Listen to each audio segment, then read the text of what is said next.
last one. Teach one another. Team Harry Potter. Okay. All right. So I was quite a bit confused on this one. Which lesson? Is it lesson 12? It is lesson 12. Yeah, I was quite a good confused about this one too. So, did you figure it out? I figured out most of them. Okay. Some of them I had questions on. Some of them I'm a little unsure. Okay, so the first one. Suppose that the PBR 322 plasmid is cleaved with the restriction enzyme PSTI. Suppose PSTI digested segment of mouse DNA is then ligated into PST1 site in PBR 322. This recombinant DNA molecule is then used to transform E. coli cells. Which antibiotic should be added to the medium to select for cells that have incorporated a recombinant plasmid? Okay. It's tetracycline, but why? So the reason why is because if you look, are you looking at the diagram by chance? The picture? Yeah, the picture of the plasmid. Yeah. Okay, so if you see where the site is on the PSTI, it cuts the ampicillin resistant gene, right? Wait. So PSTI? Mm-hmm. Oh. You see where it is on the plasmid map? Yeah. So if you cut it right there, it kind of cuts the ampicillin resistant gene. Okay. And what happens is. So when it says suppose a PSTI digested segment of mice DNA is then ligated, what does that mean? So what it means is that the DNA, the genomic DNA that you're ligating to that site is put in there. Okay. So you see that the PBR322 is like, say it says like 4.36 kilo base pairs. So then the plasmid will be added, the insert DNA will be added into it and it will get longer. But here's the trick, okay, is that you kind of cut the ampicillin resistant gene, so they can't really transcribe that anymore. So when it says in the beginning that the plasmid is cleaved with the restriction enzyme PSTI, does it mean that it's cut there? Mm-hmm. It is. It is cut there. So, okay. And the reason why we want to use an antibiotic to select for cells that have the recombinant plasmid, here's the reason why, is because what we do is we take the plasmid, we cut it at the PSTI site, we insert our DNA in there, and then we transport into the E. coli, okay? So, but wait, say that again. So we cut it up. Mm-hmm. You cut it at the PSTI site. You insert the DNA. Then it becomes longer, right? Yeah, it becomes longer, and then you put it into the E. coli cell, or the cell that you're trying to put it in. Yeah, in this case, it is E. coli. So you so you put it in the E. coli cell, and then you try to culture these E. coli cells onto a tetracycline plate. Why? Because we only want the E. coli cells that have that plasmid. Okay, not all E. coli cells are going to take in this plasmid. So the ones that don't have it will be killed off by the tetracycline. Oh, so this one is resistant. Exactly, yeah. The E. coli cells that have the tetracycline, that have the plasmid, will be tetracycline resistant because the plasmid has the So we use that to kill the other cell. Exactly, yeah. We use that to kill the cells that don't have the plasmid because the only thing we're interested in are E. coli cells that have the plasmids. Okay. So, and the reason why we don't do ampicillin is because the ampicillin gene was cut by the restriction. Yeah, so then it would kill the cells too. Exactly, yeah. So it would basically just kill everything. So we want to use tetracycline to select for the cells that have our plasmid. Okay. Does that make sense? So, yeah. So how can you explain the presence of bacterial colonies that are resistant to both antibiotics? And that, I would say, like, would that mean that they never got cut then? My guess is that, well, I mean, they did get cut, but they would ligate it back to each other. Like, so nothing was put in between them? Pretty much, yeah. It was just cut and then it was put back together. That was So the key said bacterial colonies that are resistant to both tetracycline do not contain mouse genomic DNA inserts. Like, oh, okay. So that's Yeah, so it's basically the same thing. It's saying the same thing. okay. All right. So C, you decide to digest your recombinant DNA molecule with what does it mean to digest? It digest means to cut it with restriction enzymes. Oh, okay. With you digest your recombinant DNA molecule with BAMHI and EcoRI, and then analyze the digested recombinant DNA molecule on an agarose gel. How many bands will you see on the gel? Okay, I don't understand this one either. Okay, so if you go back up to the image up above, okay, so you see where the EcoRI and the BAMHI are? Yeah. If you cut it at both those sites, how many different segments will you have?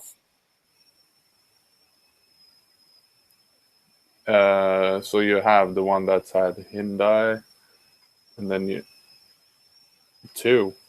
Yeah, exactly. You'll have two segments because So like you have the big circle and the small piece. That's and the small piece. It's like kind of think of it like almost like a bagel or something like that. And if you cut it out at that part, you have two different pieces of bagel now. It's the same thing with this right here. So that's so the answer to this question is 2.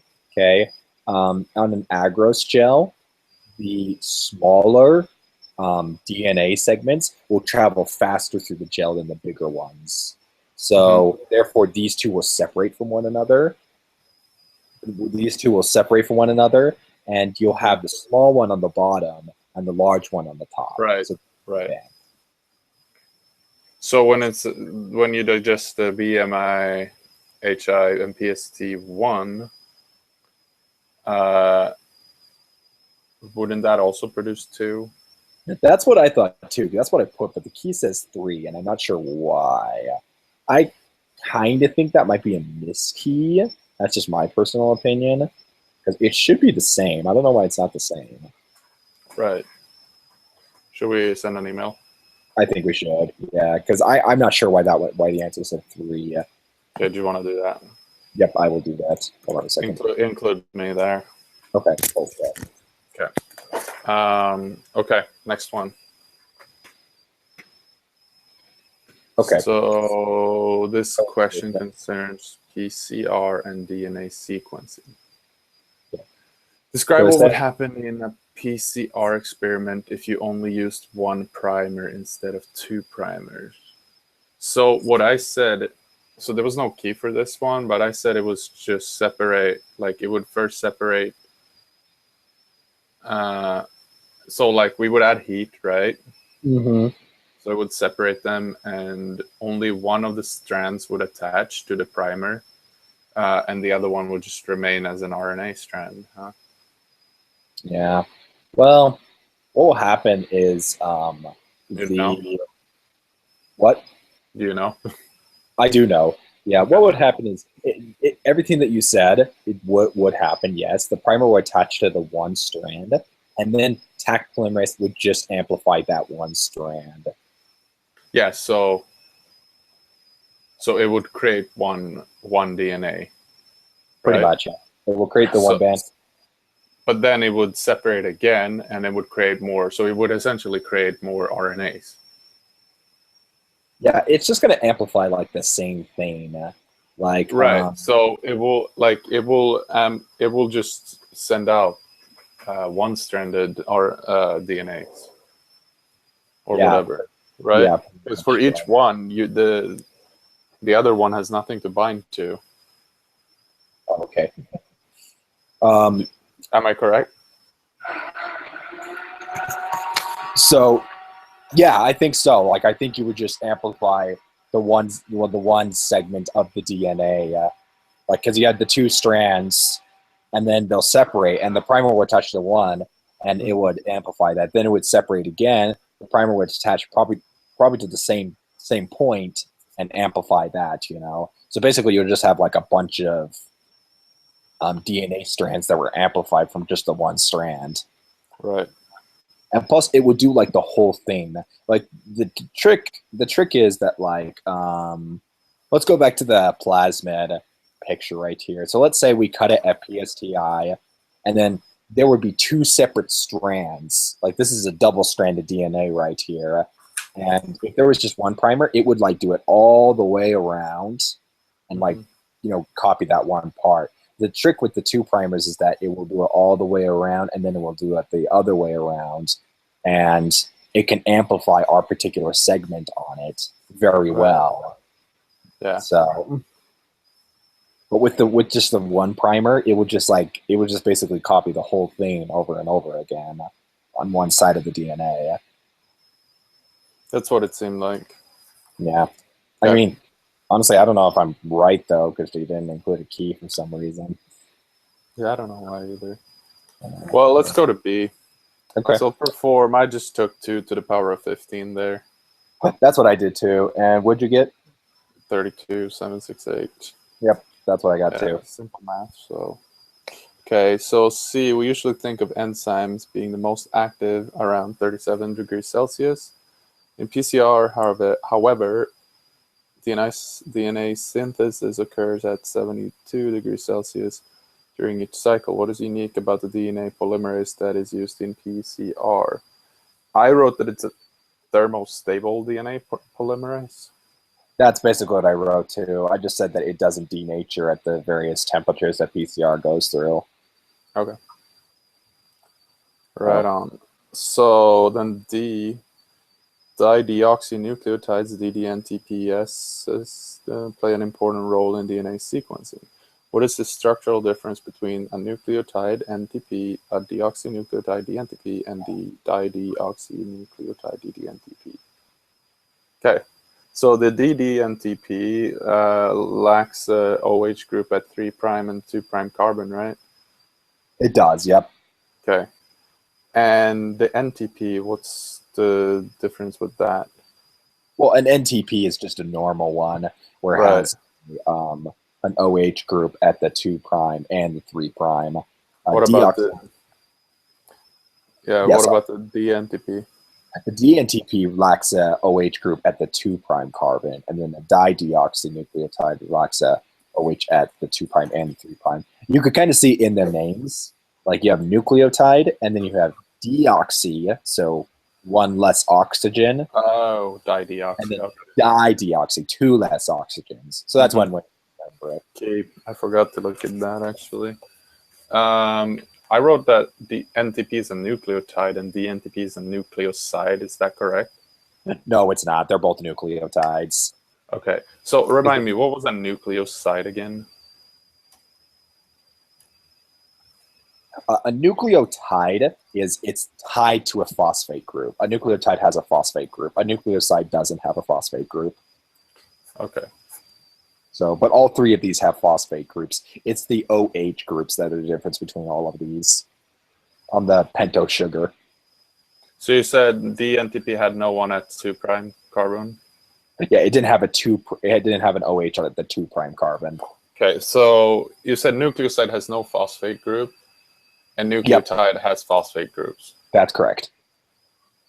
And there was something else. That was like a few weeks or months ago we decided to discuss this. Mm-hmm. What was the more? There were nucleotides, nucleosides, and the nitrogenous bases. And that was no sugar on, right? Yep, that's no sugar, no phosphate group. Exactly. Okay. Cool. Question 3. Okay, this one I was confused about. It was just... Okay, so let's below our several stream. Okay, let's assume you would like to digest chromosome. Sorry. 1 from the fruit fly Drosophila with these restriction enzyme. So they have that many. What is the average distance? So it would seem like you just multiply them. But why? You know, honestly, I have no freaking clue. Like, see, this question really confused me because the way restriction enzymes work is that like for example, in the table, you have the the recognition sequences that each one has, and it has to be that specific order exactly, or else it won't recognize it and cut it. So I'm really confused about why it was asking us like, what's the average distance between each site? You know, because that they're assuming that it's going to be in that perfect sequence every single time. Like, okay, it's fair enough to say like it's 30% A, 30% T, 20% G, and 20% C. But who's to say that it's in that particular order? Like, for example, for the ALUI site, you know, who's to say that the 30%, 30%, 20%, 20% is in the AGCT sequence? It could be AA, GG, you know what I mean? No, not really. Okay. Well, there's a certain okay. So you look at the ALUI restriction enzyme. It recognizes that sequence, right? So AGCT. Mm-hmm. Yeah. And the thing that's confusing to me is how are we supposed to determine what the average distance between these sites are? Just by the percentage of A's, T's, G's, and C's that we have. Right. Because like the plasmid, it has 30% A, 30% T, 20% G, and 20% C. I can accept that, but who's to say? So I guess it's saying like, okay, so let's think about it like that. If it's random, completely random, which genes are there?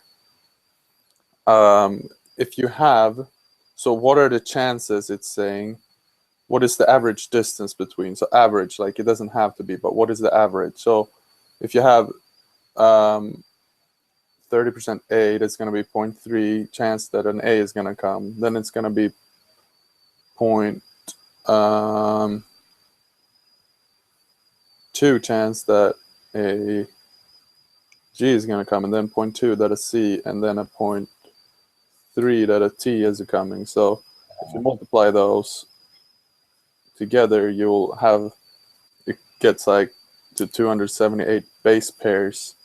So every 278 base pairs, you're going to have that sequence. On average? Yeah. Okay.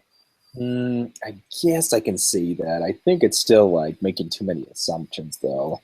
Yeah, but I think I realized that just now though. So like the longer sequence, the harder it's going to be for it to occur. Yeah, exactly. But I see what you mean. Like if we're taking like each individual nucleotide and we say, okay, what's the chance that it's going to be there? You know, it's 0.3 for A, 0.3 for T, 0.2 for G, and 0.2 for C. And we just multiply each one in sequence. Why do we take the reciprocal of it though? The reciprocal? Like Yeah, 1 over? Yeah, 1 over. Mm-hmm. Well, because, well, I don't know. Well, I kind of know why, but that's just. Was it how would I explain it? So was it in the that's gene cloning video, Joachim? It's the percentage chance. Like this is percent, like 0.030036. That's like a decimal form of the chance that it's gonna happen. So if you divide that 1 over that, you can put this as a percentage too. So it's 0.36% chance that it's gonna happen, if that makes sense. If you take 100 divided by that, like, then it's 278. Okay. So that's why we do that. Mm-hmm. All right. Well, I can accept it for now. Maybe I'll just email her and ask her about it later. Okay. So for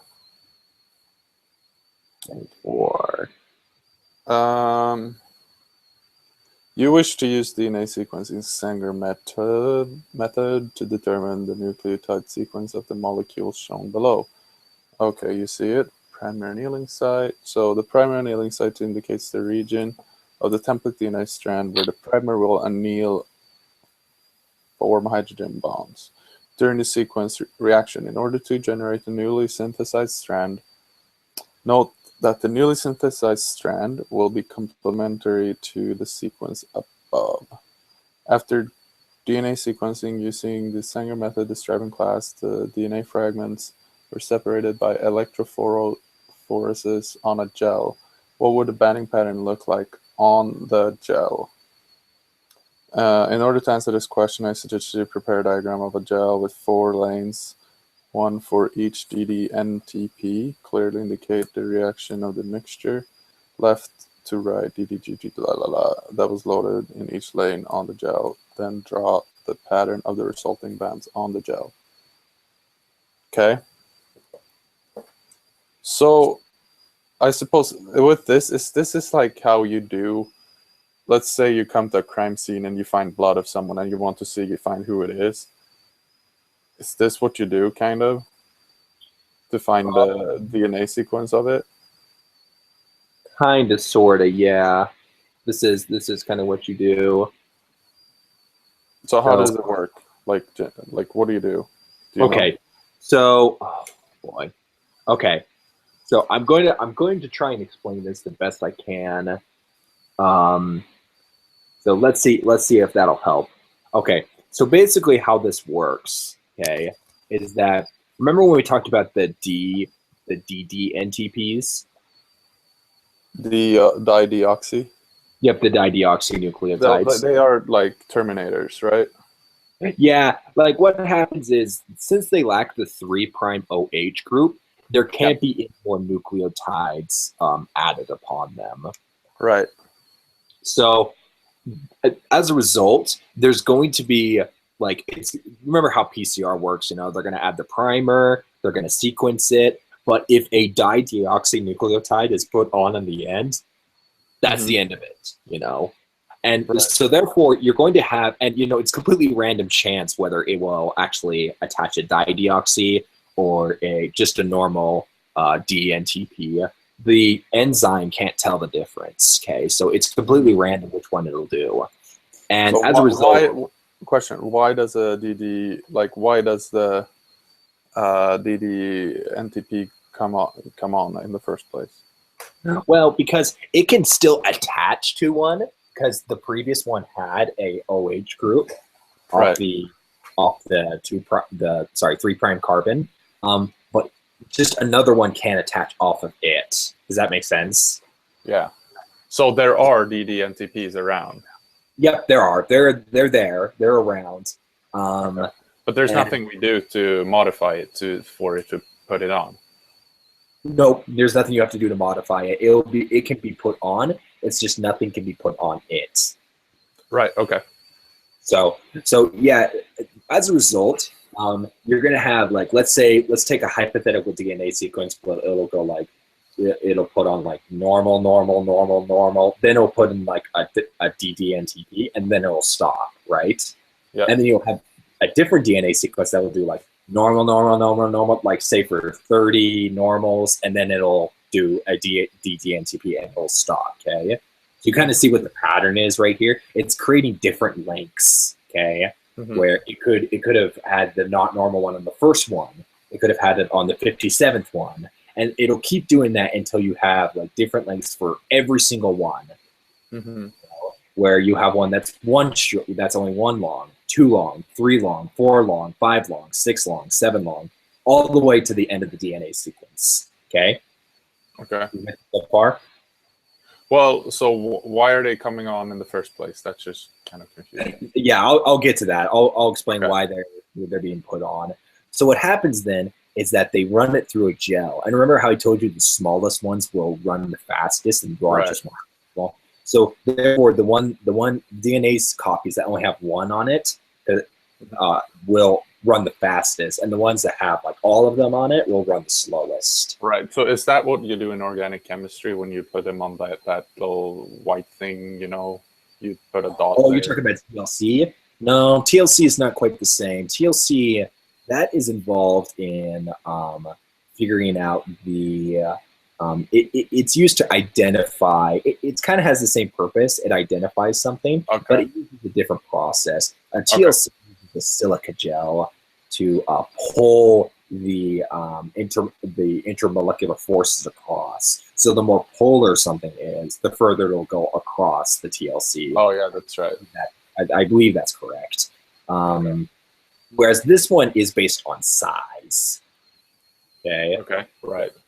So anyway, it'll pull it all across, and then what you have is you'll have like a bunch of banding patterns, like all the way down. The top being the largest, and the bottom being the smallest. And what you can actually do is you can determine the DNA sequence from it, and this is how you do it. Each DNTP has a unique color code to it. You run it through something called a chromophore or something like that. I forget the name of the instrument, but it can tell you like what each color is. Like for example, green is C, yellow is A, red is T, and I think blue is G. So it'll show you like all the colors of it, and you can therefore determine what the DNA sequence is from it. So how do you do it when you put it in? So do you take one of these, let's say what you do first is you get them on there and you get all these different lengths. Mm-hmm. And then you put them in that instrument, or which one do you put in? Do you just take one of them? Some people will do it. Some people will do it through this instrument.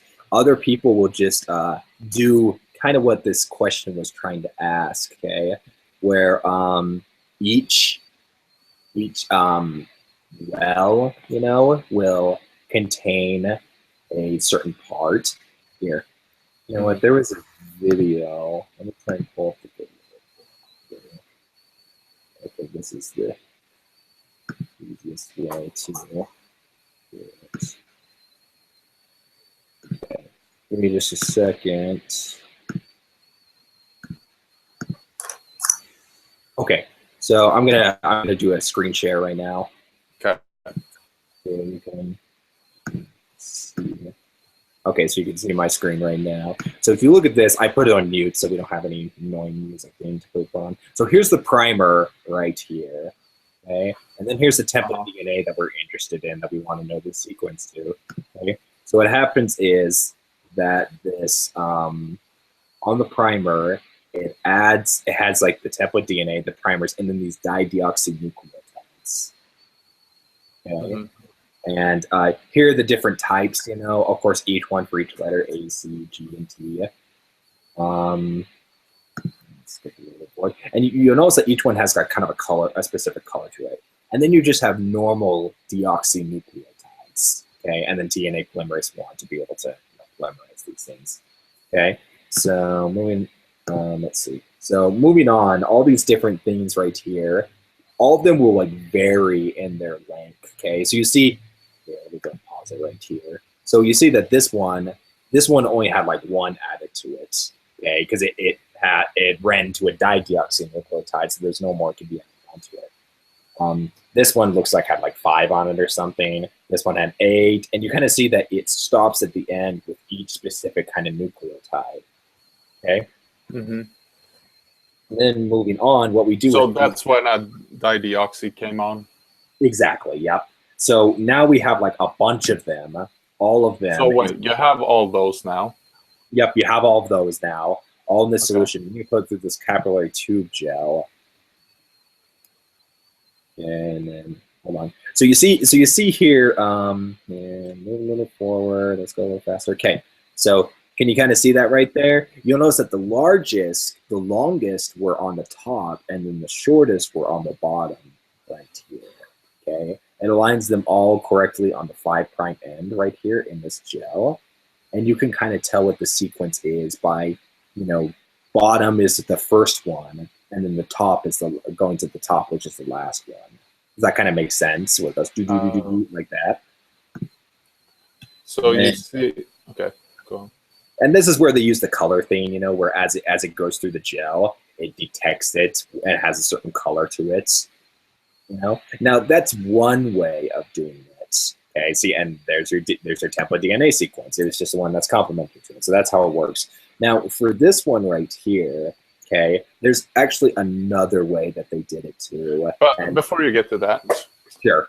just curious with the other one. So if I understand correctly, like you have all these things and one is added on. So like all those that have only one will get to that one point.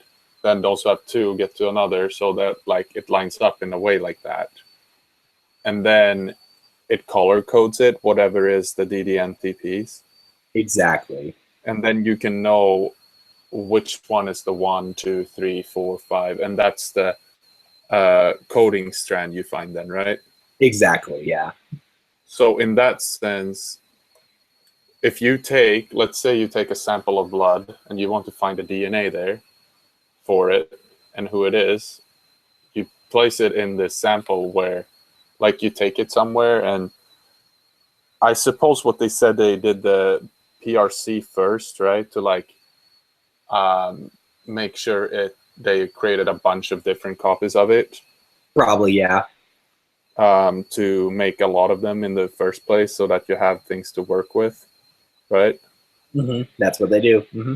And then you place them in that, where do you put them? Like, so you put them here, let's see. Okay, so let's do this.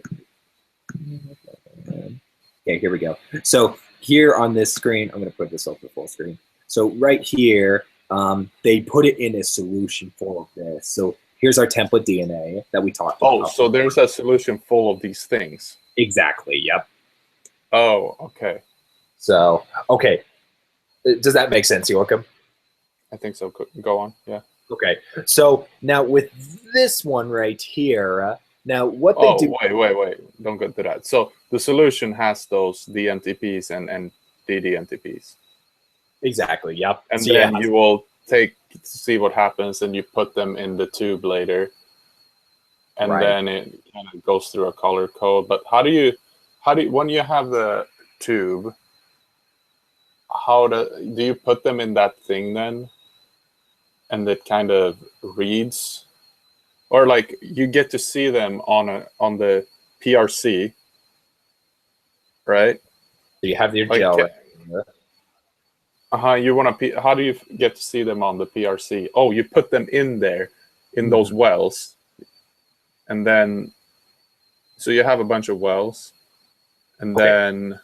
So when you talk about the PRC, are you talking about the Agros gel right here? Yeah. Okay, so yeah, this works a little bit different than what I showed you right here. So it has the same idea as this one, but here's the difference. Okay, this is how they used to do it. You know, this is before that color thing came out. You know, so this is how. So the color thing is newer science, basically. It is. It's a newer science. You know, it's the way that. So that's they just kind of ran through it and just saw like whatever the code was or whatever the sequence was. But how do they do that? Okay, so before you get to this. Yeah. So you're good. So this is how they did it before. What they did was they kind of did. There we go. Okay, so going back to this part right here. So you know that they, let's see. Okay, so you know that they put this all in one solution, right? Mm-hmm. Okay, so before what they would do is they did the same thing right here, except they would only put this in one solution. Okay, just one of the dideoxynucleotides. Okay. Okay.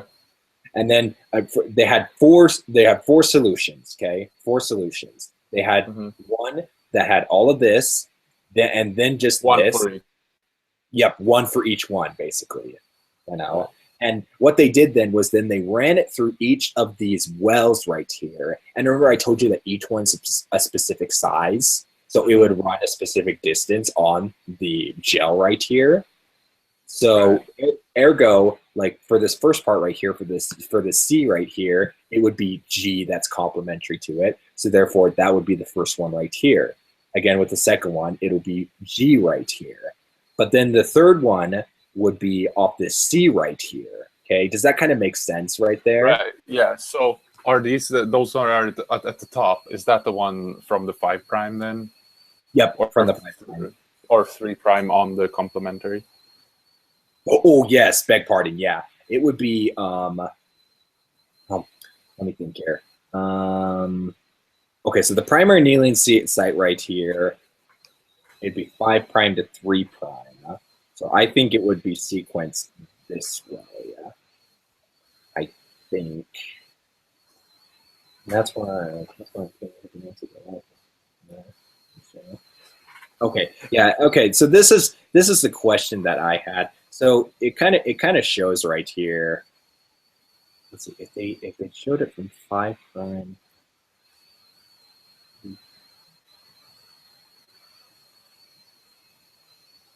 I guess it doesn't matter.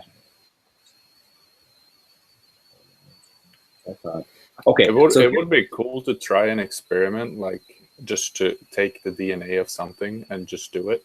Like I wanna try and do it. Yeah, me too. I think it's something funny too. We talked about this in my 377 class. That's why I already know about this. Oh, do you do it there? We didn't. No, we didn't do a Sanger This is called a Sanger sequence, and we didn't do it. We talked about it, but we didn't do it. So I'm kind of disappointed. I wanted to do something like this.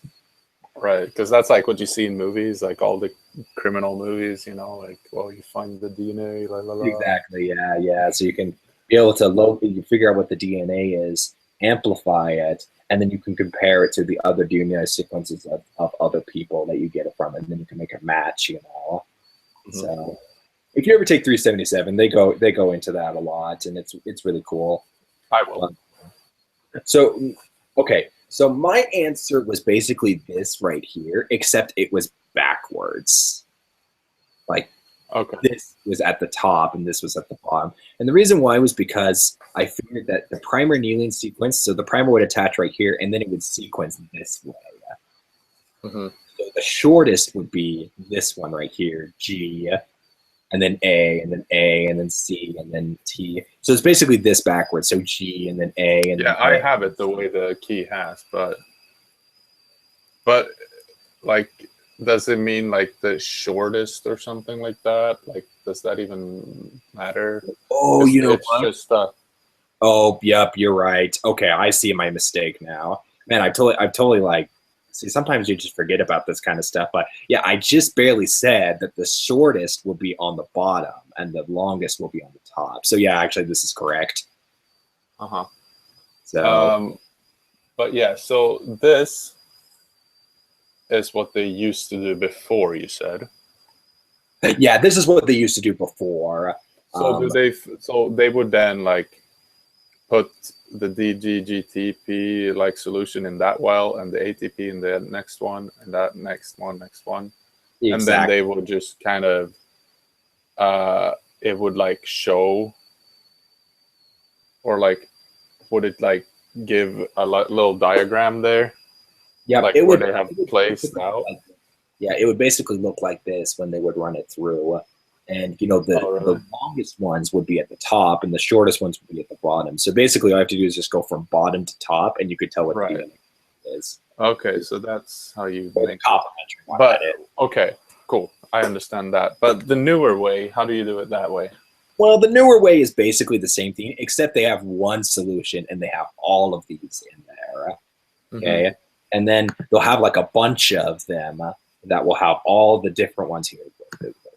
This one right here. So all of these different length ones right here, and then and then they did that because it's just easier to do it one, and they can only do that with this color thing though. So run it through. So it would detect the different colors and stuff like that, and therefore you're like, oh, it's G A. Oh, G A. Okay, go back. Oh, so sure. It starts with green, so it's basically what comes after each other that they read. So like green, blue, yellow, la la la. So if you look at that thing there, it's like the green is whatever that is, then the yellow, the red, the green. Hold on, it just had right here. So the green is G, the yellow is T, the red is okay. Yeah, so that's how it works. So it just reads it through a computer. Okay, that's cool. Exactly. And before they didn't have this color thing, so that's why they did it. That's why that was the old way, and this is the new way because they create this color thing, and it's easier. Nice. Okay, I think I get that. Yeah. So, and that's how they were able to determine sequencing. So that's what question 4 is all about. So when you want to, what do you call it? When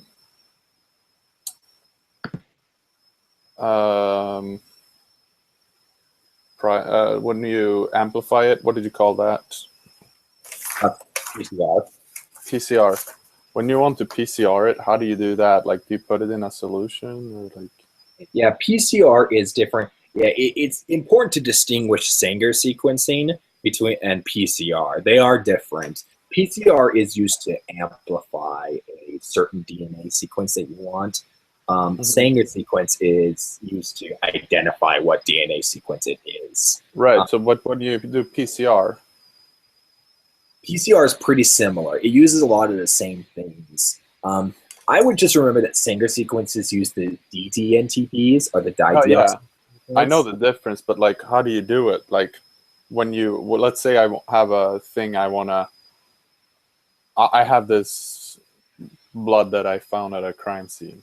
Like, what do I do next? Like, I take the blood with me, then what do I do to amplify it? Okay. Hold on. Let's see. Okay. Yeah, see my screen now? Yeah. Okay. So I really like this video. This video is a good way of showing. Oh yeah. So you heat it. Right. So it heats it up to like 95 degrees, which is where the strands, separate from one another, really separated. Okay. And then it brings it down to about like 55. What temperature it brings it down, it depends on your primers, which I won't go into it. That's not super important, for the purpose of this class. Yeah, but it was about like 70 or something, right? It's like 50 to 60 degrees, something around that. Somewhere around that ballpark is where it will be. Okay. So yeah, so you can kind of see it's like, looks like it's like a 56 or like 60 or something like that, So it brings it down, and then that's the temperature that these primers can attach to. Okay, so the primer's attached to it, which is complementary to it right here. And then they heat it up again. In a second.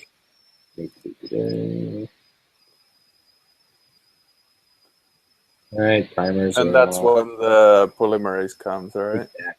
And they do it at 72 degrees Celsius because that's the temperature. That's the polymerase. That's the one I was thinking about. Yep, exactly. Yeah, so the polymerase gets attached to it right there. And then then they sequence it right there. And then that's the first cycle. And then they'll do it all over again when those separated. But do you have to have it in some sort of solution when you do this? Or well, the solution that you have it in is you need the DNA template, as you know. You need primers. You need the DNTPs. You need when you amplify it? Polymerase. Exactly, yeah. So this is all in one solution. So I have used the thermocycler before to amplify a gene. So it's pretty cool. So you kind of see that now we have,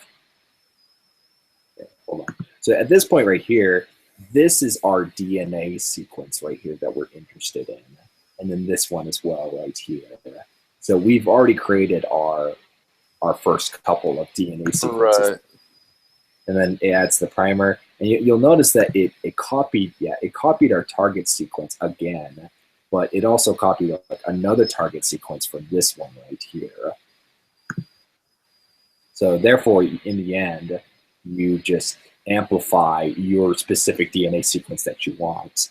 Right. And after about 30 cycles, then can you pick like what sequence you want to make? Say again?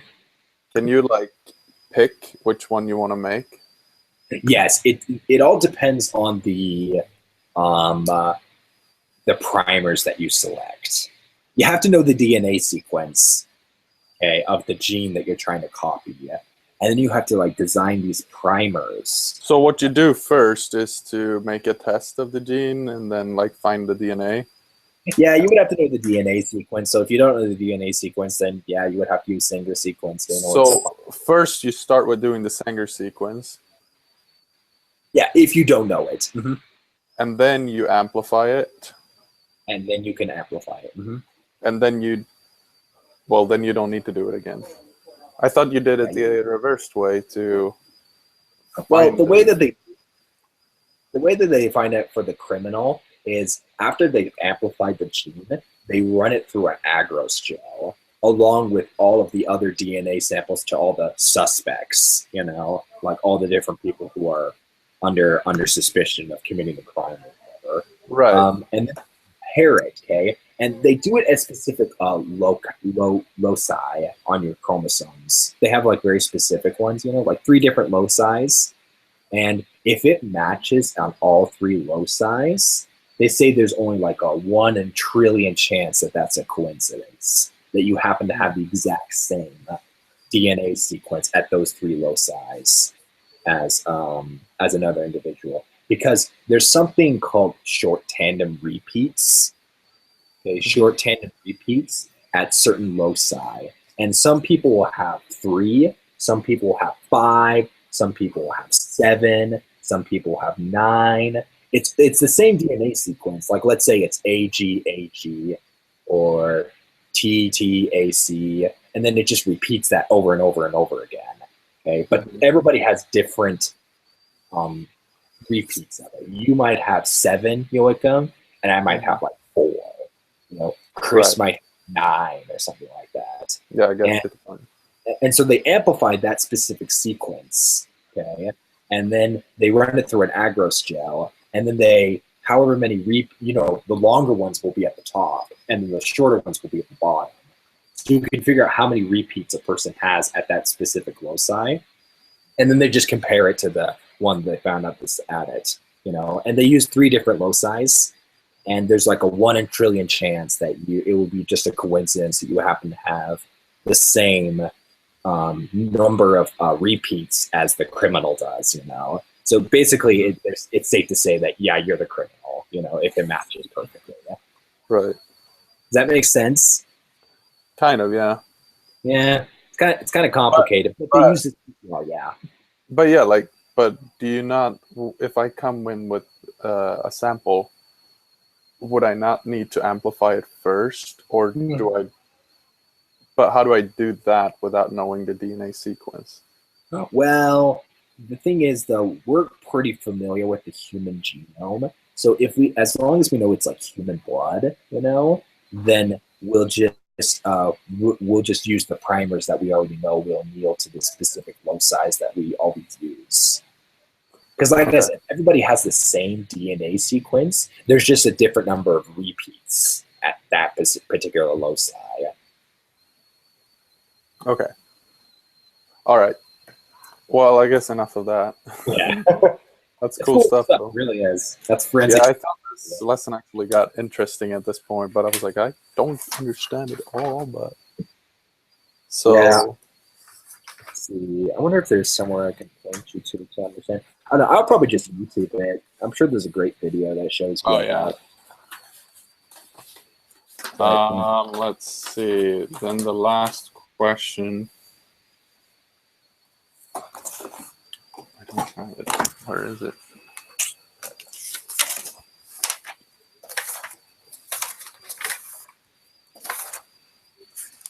Oh, there it is. So number 4. Yeah, so we've done 4. Okay, so she didn't include anything on the key for this either. No. So what did you do on 5? Well, for 5A, it says draw an image that represents the result of the agarose gel electrophoresis. I just took, I had 4 different sections. The first one was the marker, because that's what she told us to write. Reserve Can one. you show me your picture? Oh, sure. Here, let me see, make sure it's on my camera. Okay, it is. So let me turn on the light here. Yeah. Okay. So here's what I will. Let's see. Do you see that right there? Can you move it a little further away, please? Oh, a little further away. Okay. You see And that? if you turn it to the right, your right, to On the block right. the light that kind of blinds me. Okay, wait. And take it a little closer to me, please. Okay. And Let me turn this. yeah, I actually want the light. Oh, you do want it. Well, because I want it to shine on the paper, if that works. Because I can't really see it. Turn this way then. Hold on. Okay. See that pretty well? Yeah. Okay. I just gotta be quiet because now I start to see myself. So keep it there.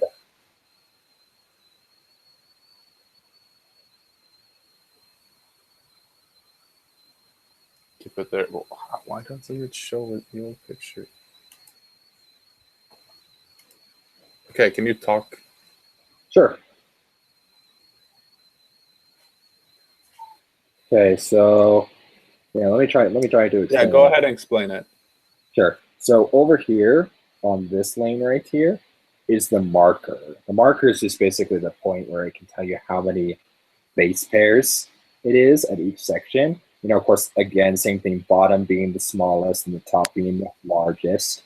And in the problem, she asked us to do like 100, 500, 1,000, 2,000, 3,000, 4,000, I think. Okay, Well, I did the same thing as you did, but I just wrote it. And I did those lines at the same spots where you have. Okay. So are you saying you have pretty much the same answer as me? Yeah. Okay. Wow. So yeah, I mean, you know, I like Did you do the same thing on the other ones? Yeah, the other ones I didn't write a gel though, because she didn't ask us to write a gel. She asked us to write, says draw the linear restriction map. So I kind of drew it like this. If I have it aligned right. Oops. Do you see that? Put it, draw it down a little bit. Okay. More. Well,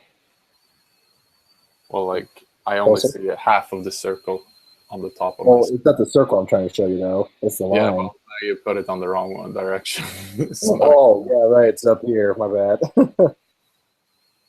Well, no, you went too far. I went too far. You want to see the circle? Yeah. Oh, that's C. That's okay, Z. go to B. Oh, what? Go to B. Go to B. Okay, so that's B right there. It's all correctly. Wow, it's hard to see. So, okay, I'll just show you what I did. Okay. Sounds good. Oh, that's what you did for B. Okay. I don't know if that's correct. I didn't know what she meant by a linear restriction map. For C, I just did kind of the same for A, B, and C. Did ya? Okay. See, I'm not sure if that's what she's asking us to do.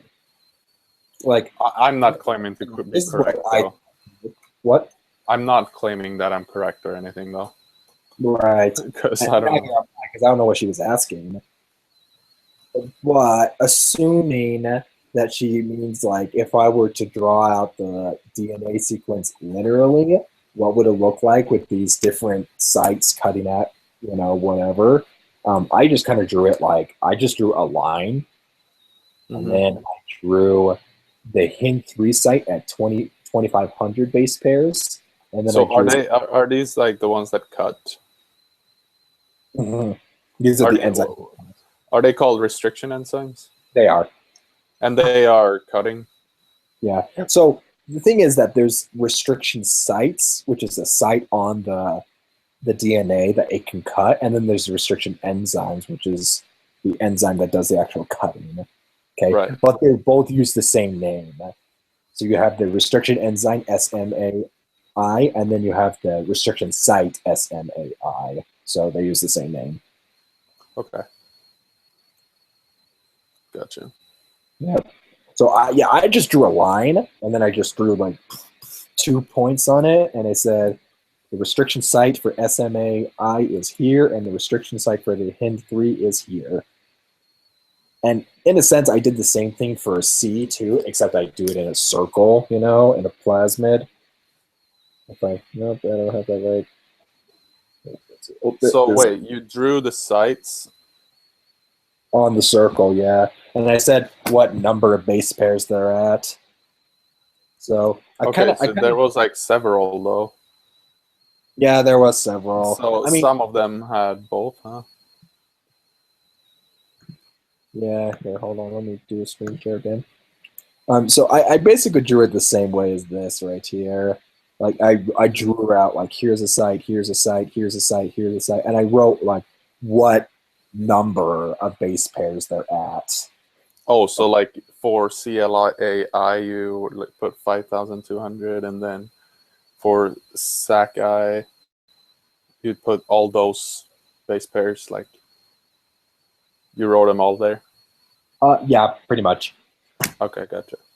So that's what I thought she was asking on number 5C, because it says draw the circular plasmid restriction map. Well, I think I get what you were doing then. That's cool. Yeah, I don't know if I'm right or not, but well, let's go with that. Maybe include that in the question you're writing. Okay. Yep. So the question that I asked then was 1D. Couldn't the answer be 2 lanes? I'll ask that. And then on 3, I think I had a personal question on 3 too, so I'm gonna ask that. Okay. 3, why is it the reciprocal? The percentages multiplied together. Okay, I'm gonna go ahead and stop recording here. Okay, sure.